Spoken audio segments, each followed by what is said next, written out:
दीदी, अरे दीदी, ये तुमने अपनी क्या हालत बना रखी है। चेहरा इतना उतरा हुआ है और कपड़े अस्त व्यस्त हैं। सब ठीक तो है ना? सुशीला, अब इस उम्र में मुझसे घर नहीं संभलता। दिन भर बच्चों के पीछे भागते भागते मेरी कमर तो जैसे टूट ही गई है। और रोहन, वो भी ऑफिस से आकर सारा दिन बच्चों की देखभाल में लगा रहता है। दीदी, तुम कब तक रोहन की जिद के आगे झुकती रहोगी? मानो या ना मानो मर्द, जात अकेले यूं ही बच्चों को नहीं संभाल सकता। इस घर को और बच्चों को संभालने के लिए घर में एक औरत का होना जरूरी है, बहुत जरूरी। अरे सुशीला, मैं तो समझा समझा कर थक गई हूँ। वो बस यही कहता है कि उसके बच्चों की माँ की जगह कोई नहीं ले सकता। उसे डर है कि कहीं सौतेली माँ शायद बच्चों को वो प्यार ना दे पाए जो उनकी असली माँ से मिलता था। देखो दीदी, डर अपनी जगह है और हकीकत अपनी जगह। मैंने एक लड़की देखी है कविता, वह दिल की बहुत साफ है। शायद वही इस घर को फिर से संभाल सकती है। उसके सर पर पिता का साया भी नहीं है और संस्कार तो उसमें कूट कूट कर भरे हैं। मैंने खुद उसके घर वालों से बात की है। उन्हें सब कुछ पता है कि रोहन के 2 बच्चे हैं, फिर भी वह इस रिश्ते के लिए राजी हैं। कविता जैसी लड़की ही इस घर को जोड़ सकती है। वह गरीब है तो क्या हुआ दीदी, औरत अमीरी से नहीं संस्कारों से पहचानी जाती है। कविता, पर क्या रोहन मानेगा? रोहन को मनाने की जिम्मेदारी तुम्हारी है दीदी। तुम उसकी माँ हो, तुम्हें पूरा हक है उसके भले के लिए फैसला लेने का। अगर आज तुमने बड़ा कदम नहीं उठाया तो कल यह घर, बच्चे और रोहन सब बिखर जाएगा। मेरी बात मानो दीदी, इस रिश्ते के लिए आज ही हाँ कर दो। तू सही कह रही है, अब बहुत हो गया। मुझे अपने बच्चों के लिए कुछ करना होगा। तू बात बढ़ा दे। रोहन को मनाने की जिम्मेदारी में मैं उसे राजी करके ही रहूंगी। अगली सुबह घर में ठीक 7 बजे थे। स्कूल बस आने में सिर्फ 10 मिनट बचे थे। रोहन एक हाथ में आकाश का स्कूल बैग और दूसरे हाथ में आरोही की पानी की बोतल लिए घर के अंदर पागलों की तरह इधर उधर दौड़ रहा था। समय तेजी से निकल रहा था और उसकी सांसों की गति हर टिक टिक के साथ बढ़ती जा रही थी। बेटा आकाश, दूसरा टिफिन मिला के नहीं? जल्दी करो, स्कूल बस आने ही वाली है, लेट हो रहे हैं। पापा, नहीं मिल रहा। कल दादी ने यही कहीं रखा था। मुझे ये वाला सॉक्स नहीं पहनना, इसमें से तो अंगूठा दिखता है ना। पापा, मेरे बालों की छोटी करो, मेरे बाल बिखरे हुए हैं। कल टीचर ने डांटा था। सब बच्चे मेरा मजाक उड़ाते हैं। मेरी मम्मी नहीं है ना, इसलिए मैं हमेशा गंदी रहती हूँ। आरोही की बातें सुनकर रोहन का दिल जैसे बैठ गया। उसकी आंखों में जैसे बेबसी झलक रही थी। वो जैसे तैसे कंघी उठाता है और आरोही के बिखरे बाल संवारने लगता है। बेटा, आज बस ये रैबत बांध देता हूँ, शाम तक सीख लूंगा। उसने बच्चों को तैयार किया। टिफिन बनाने का समय नहीं था, इसलिए उसने दोनों बच्चों के हाथ में बिस्किट के पैकेट थमाए। चलो चलो, अब देर हो रही है। फिर उन्हें बस स्टैंड तक छोड़कर घर आते ही वो पसीने से तरबतर था। सोफे पर धड़कते बैठा और सिर पकड़ लिया। तभी उसकी माँ कांता चुपचाप उसके सामने खड़ी हो गई। अब देख लिया रोहन, यही हाल है घर का। न बच्चों को खाने के लिए वक्त पर ढंग का खाना मिलता है, न पहनने को सलीके के कपड़े। नेहा रो रही थी, कह रही थी कि स्कूल में बच्चे उसका मजाक उड़ाते हैं। तू अकेला बाप तो बन सकता है, पर माँ नहीं बन सकता। प्लीज माँ, मैं कोशिश कर तो रहा हूँ। धीरे धीरे सब ठीक हो जाएगा, बस थोड़ा वक्त लगेगा। नहीं रोहन, ऐसे तो बच्चे बर्बाद हो जाएंगे। सुशीला ने जिस लड़की की बात की है वो सच में बहुत अच्छी है। तुझे अब शादी करनी ही होगी। नहीं माँ, मैंने आपको 1000 बार कहा है, मीनका की जगह कोई नहीं ले सकता। मैं अपने बच्चों का बचपन किसी सौतेली माँ के भरोसे नहीं छोड़ सकता। ठीक है, मत कर शादी, फिर अपनी आंखों के सामने अपने बच्चों को परेशान होता देखते रहना। और हाँ, अगर तुमने मेरी बात नहीं मानी तो मैं अपनी जान दे दूंगी रोहन, क्योंकि मुझसे अब तेरा और इन बच्चों का ये हाल और नहीं देखा जाता। माँ, आप मुझे ब्लैकमेल कर रही हैं। आप मेरे प्यार, डर और मजबूरी का फायदा उठा रही हैं। ये सही नहीं है माँ। हाँ, मैं मानती हूँ मैं गलत हूँ, लेकिन एक माँ अपने बच्चों के भले के लिए गलत भी बन सकती है। अब फैसला तेरा है, या तो मेरी बात मानकर कविता से शादी कर ले, या फिर मेरी मरी हुई शक्ल देखने के लिए तैयार रह। रोहन बेताबी से माँ की ओर देखता रह गया। उसकी आंखों में गुस्सा नहीं था, बस हार थी। आखिरकार उसने हार मान ली। ठीक है माँ, आप जीत गईं। मैं शादी कर लूंगा, लेकिन याद रखिएगा, ये शादी सिर्फ आपकी जिद की वजह से हो रही है। मैं इस औरत को कभी अपनी बीवी का दर्जा नहीं दे पाऊंगा। कांता ने बिना एक पल गंवाए सुशीला को फोन किया और रिश्ता पक्का कर दिया। आनन भानन में बिना किसी धूमधाम के रोहन और कविता की शादी हो गई। शादी के बाद कविता ससुराल आई, पर घर में न कोई रौनक थी न कोई खुशी। शाम के समय गांव की कुछ महिलाएं नई बहू को देखने के बहाने आ धमकी। अरे कांता बहन, बहू तो तुम्हारी बहुत सुंदर है, पर इतनी सुंदर पढ़ी लिखी और कम उम्र लड़की ने 2 बच्चों के बाप से शादी करने के लिए हाँ कैसे कर दी? अरे जाहिर है, तुम्हें नहीं पता क्या? बेचारी गरीब घर से आई है, पैसों का लालच होगा, और रोहन के पास इतनी धन दौलत है। सुना है उसके बाप ने ढेर सारा कर्ज ले रखा था। अब देखना रोहन की दौलत पर राज करेगी। कविता चुपचाप बैठी थी। बच्चे पर्दे के पीछे खड़े चोरी चुप्पे अपनी नई माँ को देख रहे थे। हाँ, वैसे पता नहीं अब इन बच्चों का क्या होगा। है तो ये सौतेली ही माँ, बच्चों को खूब परेशान करेगी। ओ खुदाया, किसी कैसे लोग होते हैं इस दुनिया में। किसी की अच्छाई को भी अच्छी नजर से नहीं देखते और ना ही किसी को देखने देते हैं। ये औरतें यहाँ बहू देखने नहीं बल्कि इसमें कमियां निकालने आई हैं। हाय, पता नहीं आरोही और आकाश का क्या होगा। सौतेली माँ को डायन जैसी होती है, खाना भी टाइम पर नहीं देती। चुप कर सोनम, मेरी बहू बहुत अच्छी और संस्कारी है। देखना, बच्चों का अच्छे से ख्याल रखेगी, उन्हें अपनी पलकों पर बिठा कर रखेगी। तुम लोग हमारे घर में जहर मत घोलो। अरे इतना गुस्सा क्यों करती हो? हमें क्या, तू जाने या तेरी बहू जाने। सौतेली माँ सगी माँ बनती है या नहीं, ये तो वक्त ही बताएगा। अब हम चलते हैं। औरतें तो चली गईं, लेकिन उनके शब्दों का जहर घर की हवा में घुल चुका था। पर्दे के पीछे खड़े आकाश और आरोही सब कुछ समझ चुके थे। सौतेली माँ, डायन, नर्क उनके नन्हे नन्हे दिलों में घर करने लगे। सच में आकाश भैया, यह जो नई मम्मी आई है, क्या ये हमें परेशान करेगी, हमें मारेगी क्या? हाँ, आरोही हो सकता है कि पहले हमसे मीठी मीठी बातें करेगी, फिर हमसे सारे घर का काम करवाएगी। कल स्कूल में मेरा एक दोस्त भी कह रहा था कि तेरी जो सौतेली मम्मी आ रही है ना, वह तुझसे सारे घर का काम करवाएगी, बहुत मारेगी, तुझे नौकर बना कर रखेगी। नहीं भैया, हम उनकी चिपचिपी बातों में नहीं आएंगे। नई मम्मी गंदी होती है। थोड़ी देर बाद कविता रसोई में गई। उसने बच्चों के लिए अपने हाथों से हलवा बनाया। मुस्कुराते हुए प्लेट हाथों में लिए बच्चों के कमरे में आई। बिल्कुल अनजान के सामने बैठे नन्हे दिलों में उसके लिए डर और नफरत पहले ही जगह बना चुकी थी। आरोही, आकाश, बेटा आ जाओ, मैं तुम दोनों के लिए हलवा बनाकर लाई हूँ, इसे खा लो।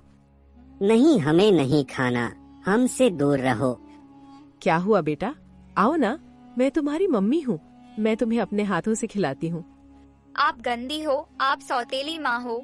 शीतल दादी ने कहा था कि आप हमें मारोगी। हमें आप नहीं चाहिए, हमें हमारी पुरानी मम्मी ही चाहिए है।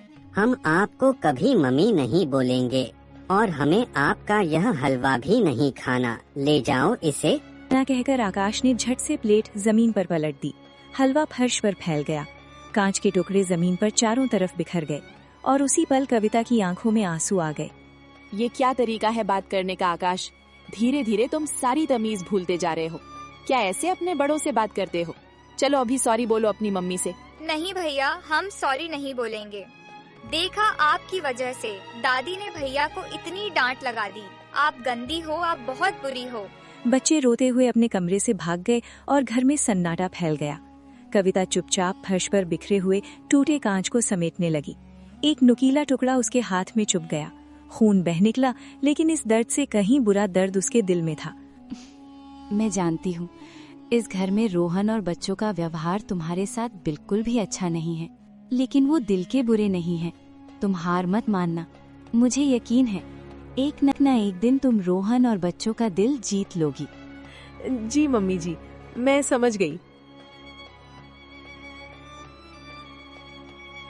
अगली सुबह बच्चे स्कूल के लिए तैयार हो रहे थे और आरोही अपने उलझे बालों को लिए आईने के सामने फिर परेशान खड़ी थी। कविता हिम्मत जुटाकर बोली, आरोही बेटा, मैं तुम्हारे बालों में कंघी कर दूं? एकदम गुड़िया लगेगी मेरी बेटी। कविता ने धीरे से कंघी लगाई। तभी आरोही जोर से चिल्लाई, आह दादी बचाओ। क्या हुआ आरोही बेटा, तुम इतनी जोर से क्यों चिल्लाई?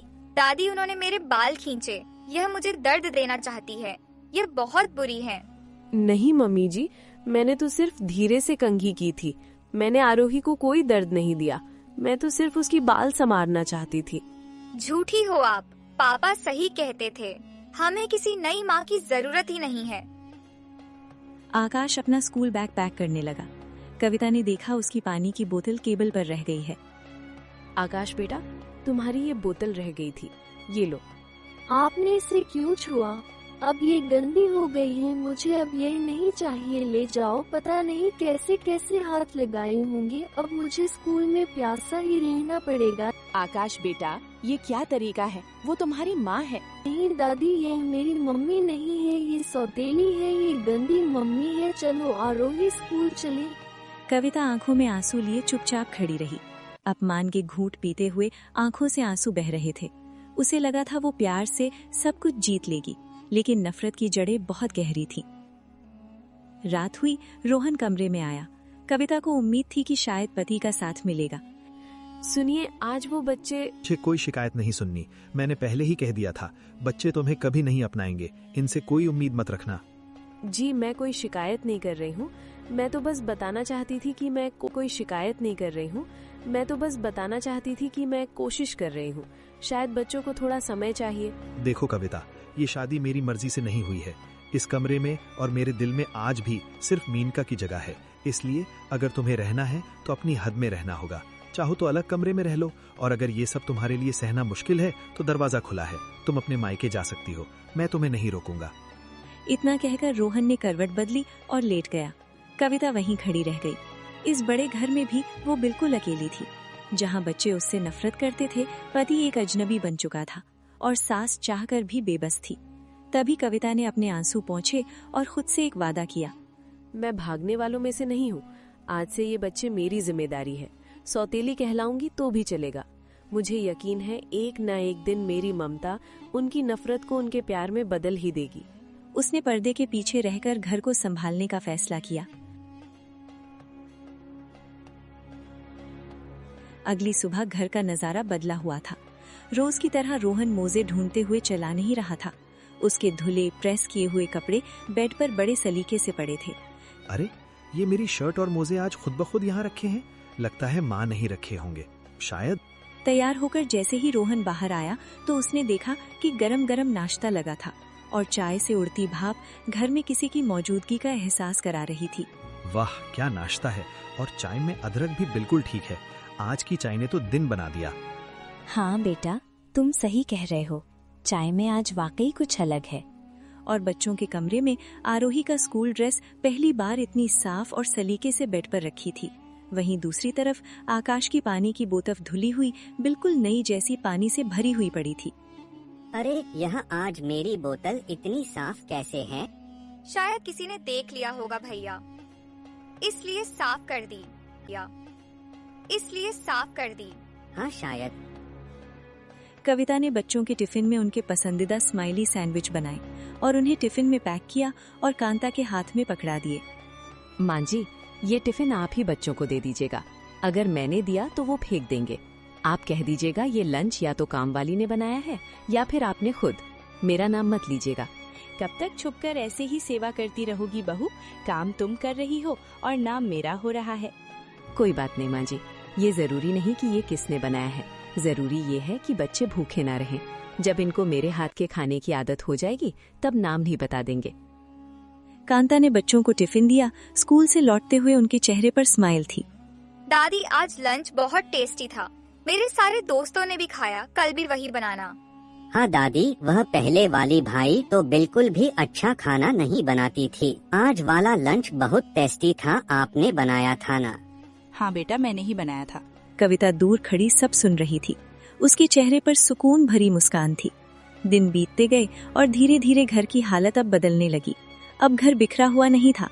रोहन को उसका रुमाल, वॉयलेट, फाइल, हर चीज जगह पर मिलती थी और बच्चों का होमवर्क समय पर पूरा होता, क्योंकि कविता रात को चुपके से उनके बैग चेक करती और नोट से बना देती। दादी, आज खाने में वह वाला टेस्ट नहीं है। आज खाना अच्छा नहीं लग रहा। क्यों? आज तो सब्जी रजू ने बनाई है।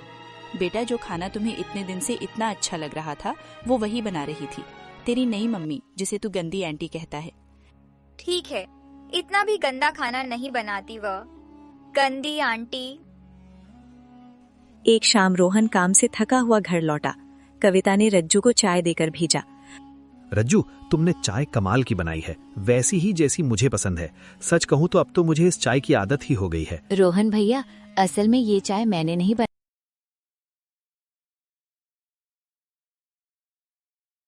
बल्कि चाय क्या, नाश्ता, लंच, डिनर सब कुछ छोटी बीबी ही बनाती है। मैं तो सिर्फ सर्व करती हूँ। यहाँ तक कि बच्चों के स्कूल का टिफिन, उनकी यूनिफॉर्म और आपके ऑफिस के कपड़े सब कुछ छोटी बीबी ही करती है। रोहन भैया, छोटी बीबी बहुत अच्छी है, सबका बहुत ख्याल रखती है। अब रोहन समझ चुका था कि चाय, नाश्ता, खाना सब कविता ही बनाती है। फिर भी अब उसे उसके हाथ की चाय की आदत लग चुकी थी। बिना कुछ कहे वो चुपचाप चाय पी गया और अपने कमरे में चला गया। कविता दूर खड़ी होकर ये सब सुन रही थी। अब वो रोहन और बच्चों की जिंदगी का वो हिस्सा बन चुकी थी जिसके बिना अब उनका काम नहीं चलता था। बस उन्हें इस चीज का एहसास नहीं था। शादी को अब 6 महीने गुजर चुके थे। एक दिन कविता की माँ उससे मिलने आई। अरे बेटी, कैसी है तू? कितनी दुबली हो गई है। घर का काम बहुत ज्यादा तो नहीं है ना? नहीं माँ, मैं ठीक हूँ। घर का काम तो होता ही रहता है। देख बेटी, मैं आज तुझे एक सलाह देने आई हूँ। तेरी शादी को अब 6 महीने हो चुके हैं। अब तो अपना बच्चा प्लान कर ले। आखिर कब तक इन सौतेले बच्चों की देखभाल में लगी रहोगी? अभी तो ये छोटे हैं तो ठीक है, लेकिन कल जब बड़े हो जाएंगे तो तुम्हें पूछेंगे भी नहीं। वो बातें कर ही रही थी कि तभी रोहन पानी पीने आया तो उनकी बातें सुनकर वहीं रुक गया। तभी उसने देखा कि बच्चे भी वहीं खड़े सुन रहे हैं। तभी कविता गुस्से से खड़ी हो गई और कहने लगी, हाँ बस, आगे एक शब्द भी मत बोलिएगा। लेकिन बेटी, मैं तो तेरा भला ही सोच रही थी। कैसा भला? माँ, क्या माँ बनने के लिए बच्चे को जन्म देना ही जरूरी है? आप आकाश और आरोही को सौतेला कह रही हैं? माँ, वो मेरे बच्चे हैं, मेरी जान है, और मैंने तय कर लिया है कि मैं अपना कोई बच्चा नहीं लाऊंगी, क्योंकि अगर मेरा अपना बच्चा हुआ तो मेरा प्यार बढ़ जाएगा, और मैं आकाश और आरोही के हिस्से का प्यार किसी और को नहीं देना चाहती। और हाँ, अगर आप उन्हें अपना नहीं समझती, वही को सौतेला कह रही हैं? माँ, वो मेरे बच्चे हैं, मेरी जान है, और मैंने तय कर लिया है कि मैं अपना कोई बच्चा नहीं लाऊंगी, क्योंकि अगर मेरा अपना बच्चा हुआ तो मेरा प्यार बढ़ जाएगा, और मैं आकाश और आरोही के हिस्से का प्यार किसी और को नहीं देना चाहती। और हाँ, अगर आप उन्हें अपना नहीं समझती तो आप जा सकती हैं। लक्ष्मी चुपचाप चली गई, लेकिन रोहन और बच्चों के पैरों तले जमीन खिसक गई। रोहन को अपनी गलती का एहसास हो गया था और बच्चों को भी पहली बार समझ आया कि जिसको उन्होंने डायन समझा था, असल में वो तो उनकी ढाल थी।